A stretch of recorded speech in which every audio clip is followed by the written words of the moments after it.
राज्यभरात गणेशोत्सवामुळे उत्साहाचं वातावरण आहे. अशातच चंद्रपूर येथे एक धक्कादायक घटना घडली.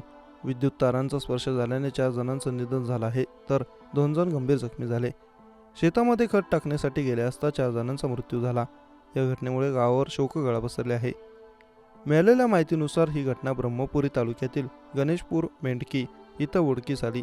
मृतांमध्ये गणेशपूर येथील पुंडलिक मानकर, प्रकाश राऊत, युवराज डोंगरे आणि नानाजी राऊत यांचा समावेश आहे.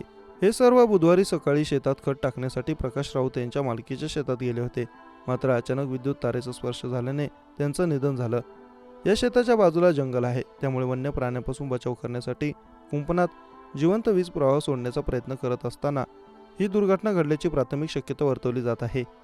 या घटनेतील प्रत्यक्षदर्शी साक्षीदार असलेल्या 2 जखमी शेतकऱ्यांच्या बयानातून निश्चित कारण स्पष्ट होण्याची शक्यता आहे. स्थानिक प्रशासन, पोलीस आणि वीज मंडळ अधिकारी घटनास्थळी दाखल झाले. ब्रह्मपुरी पोलीस अधिक तपास करत आहेत. ग्रामस्थांनी या घटनेचे उच्चस्तरीय चौकशीची मागणी केली आहे. गणेश उत्सवाच्या काळात एकाच वेळी 4 शेतकरी मजुरांचं निधन झाल्यामुळे हळहळ व्यक्त केली जाते.